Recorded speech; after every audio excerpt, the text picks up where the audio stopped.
Sonora FM 92 Jakarta, part of KG Radio Network. Selamat sore untuk waktu Jakarta, karena Puspa kali ini nggak sendirian, sahabat Sonora di Ramadan Diaspora sudah hadir melalui via Zoom.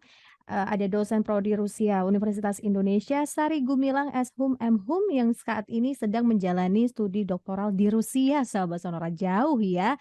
Nah, langsung saja saya sapa, selamat sore waktu Jakarta. Assalamualaikum Ibu Riri. Waalaikumsalam, Mbak Puspa. Sehat Bu Riri? Ya, alhamdulillah. Puasa di Rusia gimana nih? Agak lama dari Indonesia atau, lebih cepat atau seperti apa sih Bu Riri kalau di sana puasanya? Iya, karena sekarang sudah mulai masuk musim semi di Mhm. Rusia, jadi siang hari lebih panjang. Jadi kita puasanya lebih lama daripada di Indonesia. Kalau Mmm. di Indonesia mungkin sekitar 13 jam ya, Mhm. rata-rata. Kalau di Ya, sini saya sekarang hari ini tuh sekitar 14,5 jam puasanya. 14,5 jam. Lumayan ya, 1,5 jam kan itu, ya ampun jadi lama. Nah, untuk, suhu saat ini sekarang berapa derajat Bu Riri? Kalau di kota saya Mhm. khususnya, itu sudah sering plus ya, sekitar Mhm. 9 derajat untuk hari ini. Tapi kalau untuk beberapa kota Rusia, terutama yang kota yang di wilayah utara, misalnya Mhm. contohnya Saint Petersburg, Mhm. sekarang itu masih minus. Hari ini tuh Oh. masih -3 gitu. Oh, kalau Bu Riri tinggalnya di kota apa Bu Riri? Saya tinggalnya di kota Belgorod. Belgorod itu posisinya kalau dari Moskwa ke arah Mhm. selatan. Mhm. Jadi kota Belgorod ini eh, sebelah barat dan sebelah selatannya itu berbatasan dengan Ukraina. Kalau Oh. dari pusat kota Belgorod ke selatan itu jaraknya hanya sekitar 40 kilometer. Jadi cukup Mmm. dekat, Cukup dekat dengan Ukraina berarti tempat tinggal Bu Riri ya? Mmm. daerah konflik ya. Daerah konflik. Nah, sebelum nanti akan Puspa tanyakan juga suasana Ramadan di tengah konflik, tapi sebelum itu Puspa mau tanya dulu, udah berapa lama Ibu Riri tinggal di Rusia, Bu Riri? Ya, saya di Belgorod ini sudah 5 bulan karena sejak November 2022. Mhm. Sudah 5 bulan berarti artinya ini pengalaman pertama puasa di negeri orang ya Bu Riri? Sebenarnya pengalaman kedua karena Mmm. saya pertama ke Rusia itu tahun 2008, Mhm. itu juga saya eh, mengalami puasa di, tapi waktu itu saya di kota Saint Petersburg. Jadi Mhm. saya mengalami puasa dan itu akhir musim panas, jadi lebih panjang dari di sini puasanya. Oh, berarti pas 2008 itu bisa lebih dari 14 jam puasanya ya Bu Riri? Nah, kami Mhm. puasa 11 jam mungkin. Mmm. Nah, kalau sudah pengalaman kedua berarti sudah punya semacam tips and trik puasa di negeri orang ya, Bu Riri.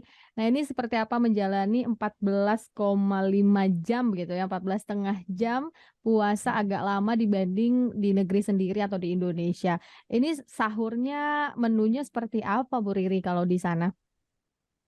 Iya, sebenarnya kalau dibilang tips and trick juga belum terlalu banyak pengalaman ya, karena Mhm. ini kota yang berbeda dan juga musim yang berbeda. Mhm. Dan saya cukup beruntung di kota Belgorod ini karena di wilayah selatan, jadi tidak sepanjang dengan teman-teman saya yang berpuasa di kota lain seperti di Saint Petersburg. Kemarin teman saya bilang dia buka puasa pada pukul 19.41, Mhm. sedangkan saya buka puasa pada pukul 19.13 untuk hari ini. Beda 0,5 jam ya? Iya, Mhm. dan saya akan mengalami buka puasa 19.41 itu di hari-hari terakhir Ramadan. Sementara Mhm. teman saya mungkin akan lebih panjang lagi. Mhm. Yang kalau untuk konsumsi makanan itu tentu kita usahakan makanan berserat. Kadang kita males ya masak sayur, Mmm. masak sendiri. Tapi ya walaupun tidak setiap hari usahakan. Lalu juga konsumsi susu, buah itu usahakan setiap hari. Mhm. Jadi insya Allah tetap fit. Hmm, agak sulit untuk mencari menu sahur atau ada juga restoran yang buka, Bu Riri, di sana? Kalau di eee, kota saya karena mungkin masyarakat muslimnya masih sedikit ya, di Minoritas berarti ya? di Mhm. Belgorod ini Muslim lokalnya itu Mmm, hanya 1% dari jumlah muslim yang ada di kota ini. Jadi mmm, memang 99% muslimnya itu adalah, pendatang ya, yang ya, berasal dari kebanyakan dari daerah negara Azerbaijan, Uzbekistan, dan mahasiswa asing seperti saya. mhm, Misalnya di sini banyak sekali mahasiswa asing yang muslim yang berasal dari Mesir, mmm, Maroko, Iran, Irak, Kuwait, Tanzania, Gabon. Jadi, dan karena kami tinggal, di pusat kota Belgorod itu, saya melihat ada restoran halal, mhm, tapi saya tidak tahu dia bukanya mungkin hanya standar ya waktu mhm, bukanya. Tapi kalau saya, baca berita dan juga informasi dari teman saya yang di kota lain, ya, misalnya seperti di kota Moskwa, Saint Petersburg, dan Kazan yang, muslimnya lebih banyak, apalagi di kota Kazan. Di kota mhm, Kazan itu, muslim lokalnya itu, lebih dari 50% dari jumlah seluruh muslim di Rusia. Jadi di mmm, sana sangat nyaman dengan tersedianya makanan-makanan halal. mhm.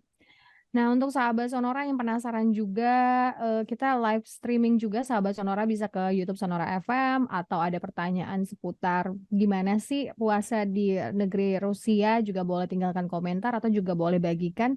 Nah, saya mau lanjut Bu Riri, tadi kan kalau untuk restoran halal ada begitu ya. Kalau untuk, tempat ibadah masjid-masjid tadi, 1% begitu ya di Belgorod, di pusat kotanya, itu masjidnya seperti apa? Kalau di Indonesia kan jarak 500 meter atau jarak 100 meter sudah ada gitu ya. Kalau di sana seperti apa Bu Riri? Iya, kalau dari berita yang saya baca saat ini di Rusia itu ada, tersebar ya di seluruh Mhm, Rusia itu ada 8.000 masjid. 8.000 Tapi masjid. Mhm, 8.000 masjid ini yang berbentuk masjid seperti yang kita lihat di Indonesia bahwa kita langsung lihat, oh itu masjid berkubah dengan begitu ya? berubah ya, Mhm, masih sedikit sekali. mmm, Sebagian besar itu masjidnya, berada di misalnya gedung apartemen, oke. jadi misalnya masyarakat muslim lokal itu menyewa, lantai sekian gitu yang difungsikan sebagai masjid. Nah itu Mmm, banyak. Sayangnya di Belgorod ini hanya tersedia masjid yang seperti itu. Jadi mmm, belum ada masjid yang jadi kalau yang tidak tahu bahwa di gedung itu ada masjid, tidak tahu, mhm. eee, itu sayangnya.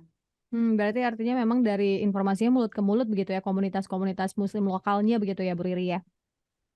Kalau kita cari di, peta Rusia sih, peta Mhm, kota gitu muncul sih, misalkan muncul. masjid alamatnya di sana gitu, kalau Ah. kita cari ya. Mhm.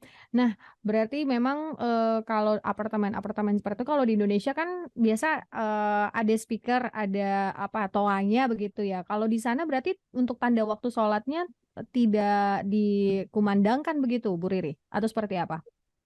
Iya, kita memang benar-benar mengandalkan, info jadwal, sholat di internet ya. Jadi di situs-situs lokal misalnya ada Mhm. waktu sholat di Belgorod gitu ya. Mmm, oke. Berarti memang, karena suasananya juga kalau tadi Bu Riri bilang perbatasan dengan Ukraina. Nah, saya mau tanyakan juga suasana Ramadan di tengah konflik yang tidak tahu kapan selesai antara Rusia dan Ukraina ini apakah mencekam atau seperti apa? Penasaran juga seperti apa Bu Riri di sana? Iya, waktu saya baru tiba itu, Mmm, saya melihat situasi kota ini sangat normal. oh, Jadi, mmm, bahkan ketika teman saya tanya, "Kamu tadi dengar ledakan tidak?" Saya itu mhm. ya, "Ada ya." Jadi Itu waktu taunya dari awal-awal berita sekali ya? ya awal-awal sekali itu saya tidak menyadari, tapi ketika, ya sebulan, 2 bulan itu Mhm, kadang saya mendengar suara mmm, ledakan ya, tapi memang cukup jauh. Nah, kebetulannya juga di asrama saya ini, di gedung sebelah ini sedang ada pembangunan gedung baru, mhm, kan banyak alat berat, berisik sekali. Jadi mmm, itu tersaru gitu, kadang mhm, suara ledakan dan suara, berisik itu, kecuali kalau ledakannya itu terjadi misalnya hari Minggu, karena hari Minggu kan mereka tidak bekerja iya, pembangunan. Nah, itu cukup mengagetkan juga bagi kami gitu, suara ledakan itu terdengar jelas. Tapi selama Ramadan ini sih sampai hari ini saya belum yang misalnya saya menyadari saya mendengar ya, mhm, kadang-kadang ya itu tadi saya bilang, kadang saya tidak menyadari saya mendengar itu. Tapi mhm, selebihnya alhamdulillah, semua berjalan normal, seperti misalnya pembangunan juga berjalan, ada pembangunan gedung sekolah baru di sini Mhm. seperti biasa. Cuma yang agak terasa itu sebenarnya saya kurang bisa membandingkan ya, karena saya tiba itu sudah konflik sudah berlangsung. Jadi Ya. saya pribadi tidak bisa membandingkan dengan sebelumnya. Tapi Mhm. dari informasi teman saya yang tinggal di sini, itu kayak kenaikan harga produk makanan itu cukup Oke. terasa ya, naik Mhm. naik. Bahkan Logistiknya terganggu ya, Bu Riri ya? mungkin ya, Mhm. bahkan teman saya yang tinggal di kota lain, Mhm. yang orang Rusianya sendiri juga, jadi teman saya ada beberapa orang Rusia, Mhm. mereka bilang Eee, jadwal belanja mereka ke mall itu, agak mereka kurangi dan mereka padukan atau kombinasikan dengan belanja di pasar tradisional. Karena Oke. harga-harga tadi, jadi beberapa produk mereka pilih untuk, belanja di, pasar tradisional untuk mendapatkan harga yang lebih murah. Nah kalau di Indonesia sebelum Ramadan harga sudah naik dan pas Ramadan juga naik. Nah di sana apakah karena konflik saja atau karena Ramadan, momentum Ramadan juga naik atau seperti apa Bu Riri? Kalau saya perhatikan mungkin lebih ke faktor konflik dan Mhm. satunya musim ya, karena kan di Mmm. sini musimnya 4 musim. Ya. Jadi beberapa misalnya produk sayuran ada yang ketika musim dingin sangat mahal, padahal pas musim panas akan sangat murah sekali. Nah iya. Dan beberapa sayuran sebaliknya gitu. Mhm. Jadi yang paling terasa itu kemarin sama teman itu ngobrol harga tomat dan ketimun. Karena itu harganya, sebagai contoh kalau dibandingkan, kalau Ya. kami beli Mhm. wortel di sini, Ya. mungkin, 4 4 wortel itu kalau dirupiahkan hanya Rp5.000, Iya. tapi tomat itu misalnya 5 biji tomat yang tidak terlalu besar itu Rp20.000 kalau dirupiahkan. Jadi cukup terasa ya. Berarti jarang makan sop-sopan ya Bu Riri? Jadi mungkin menunggu musim panas ya, musim Mhm. Nah, jadi kalau misalnya memang harganya tergantung, musim, kalau sekarang jadi kesehariannya menu tadi sahur, yang penting ada serat, buah, dan kalau untuk bukanya seperti apa? Apakah ada kurma juga di Rusia, Bu Riri? oh alhamdulillah untuk kurma itu, banyak ya, Banyak? eee, masyarakat Rusia juga senang dengan buah kurma Mhm. dan ini kurma itu tapi kebanyakan mungkin kalau di Indonesia seingat saya kita kurma Saudi gitu Ya. ya. Iya iya. Nah, Mhm. kalau di sini tuh banyak juga kurma dari Uzbekistan misalnya, Oh, Kazakhstan, beragam ya? iya, Dan ini, apakah ada tradisi ngabuburit, berburu takjil juga di sana atau gimana Bu Riri? tidak ya, Mmm. tapi, alhamdulillah sih di, kota saya ini, mungkin karena saya juga tinggalnya di pusat kota. Mhm. Jadi beberapa swalayan ini, dia menjual daging ayam halal, jadi benar-benar di brand dagingnya Oh, itu, halal gitu halal? ya, Mhm. ada tulisan halal, lalu daging sapi. Daging kaleng itu ada daging kaleng halal itu ada yang daging sapi, daging domba, Mhm. daging kuda bahkan, tapi saya tidak berani coba. Lalu, ada produk lain juga yang di kemasannya memang ditulis halal gitu. Memang Mhm. sangat sedikit ya untuk mencarinya, tidak sebanyak mungkin kalau di kota Kazan tadi yang banyak mayoritas muslimnya. Mhm. Kalau untuk dengan, teman-teman, saudara-saudara muslim lainnya, tadi kan masjidnya di apartemen kalau untuk, wilayah Bu Riri begitu. Nah ini apakah ada kayak kegiatan bukber, buka bersama gitu nggak sih Bu Riri kalau di sana? Oh, iya. Jadi, sayangnya di kota Belgorod ini karena konflik, Mhm. kegiatan belajar online itu diperpanjang. Mmm. Jadi, banyak mahasiswa yang mudik karena sampai akhir semester ini online dan akan bersambung dengan liburan musim panas itu mereka banyak yang mudik. Mhm. Tapi yang, pengalaman saya di sini alhamdulillah mereka yang tidak mudik itu, cukup memberikan, suasana yang berbeda ketika Mmm. Ramadan dan selain Ramadan. Ya. Contohnya di asrama saya ini sebelum Ramadan itu, apa, tidak ada kegiatan sholat berjamaah di dalam asrama. Mmm. Jadi misalnya mereka yang, laki-laki itu sholat Jumat di masjid yang, di luar Apartemen ya? asrama gitu Mhm. ya, Mhm. heeh. dan cukup jauh harus naik bis.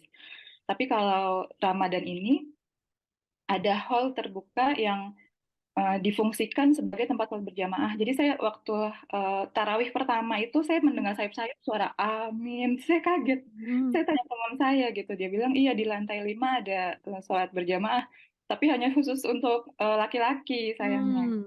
Lalu Mhm. pada hari kedua itu saya mendengar suara amin yang lebih kencang. Mmm, Saya buka pintu kamar dan hall terbuka itu ternyata juga yang sebelumnya tempat mahasiswa main pingpong di waktu iya, senggang mereka, difungsikan juga untuk sholat berjamaah. Jadi cukup mengobati kangen mendengar azan secara langsung ya. betul. Karena tadi Dan juga tanda waktunya mengandalkan internet aja jadwalnya begitu ya, Bu Riri? Mhm. jadi itu yang berbeda yang saya rasakan di asrama untuk Ramadan ini. Untuk Kalau buka untuk bersama, mhm, ya sayangnya teman sekamar saya ini sedang mudik, tetangga saya juga. Jadi saya hanya mendengar keramaian dari tetangga-tetangga lain yang kebanyakan laki-laki, itu saya mhm, dengar sepertinya mereka jadi kalau waktu sahur, waktu sebelum berbuka itu ramai. ya, Jadi mereka tuh mengadakan buka bersama. mhm. Nah, kalau dari kedubes, Duta Besar Indonesia untuk Rusia sendiri, apakah mengadakan kegiatan atau kayak kumpul mahasiswa yang, beragama muslim atau ada acara khusus gitu nggak sih, Bu Riri di sana? Sepertinya ada ya karena di Moskwa kan, tapi kan saya Mhm, jauh ya. mhm, Dan ada satu kegiatan yang saya juga baca di berita dan juga mendapat informasi dari teman, di Moskwa itu ada salah satu masjid yang sejak tahun 2006 itu ada mereka setiap Ramadan punya kegiatan namanya Shater Ramadan atau tenda Ramadan. Jadi mhm, di sekitar masjid itu ada stand-stand dari berbagai bahkan dari beberapa negara mhm, dan untuk memeriahkan Ramadan. mhm, Jadi tahun ini KBRI juga ada apa namanya membuka stand di sana juga gitu, ikut berpartisipasi juga. Jadi cukup meriah sih kalau di mhm, Moskwa ya karena ibu mhm. kota. Dan itu agak jauh, berapa jam untuk ke Moskwa, Bu Riri, dari tempat Bu Riri? Dari tempat saya kalau naik kereta itu sekitar 9 jam. Wah, jauh Dan sejak sekali. ya sejak konflik itu bandara di kota kami itu ditutup di Mmm, Belgrad ini. Jadi kalau mau keluar kota harus naik kereta. Jadi PR juga sih. PR Kalau banget. yang biasanya kita seperti saya pada bulan lalu saya ke Saint Petersburg, Mhm, naik kereta itu saya sekitar 18 jam. mhm. Oh, kalau naik pesawat itu mungkin hanya 2 jam kurang. Wah, itu aduh PR banget ya. Tetap semangat Ibu Riri, walaupun sendirian banyak yang mudik, tetap semangat puasanya. Mungkin terakhir boleh disampaikan kepada sahabat Sonora juga yang, sedang menjalani ibadah puasa. Ini walaupun Bu Riri, sendirian bahkan tadi puasanya 14 jam lebih. Nah, ini apa yang ingin disampaikan kepada sahabat Sonora, terutama yang sedang menjalani ibadah puasa? Silakan Ibu Riri.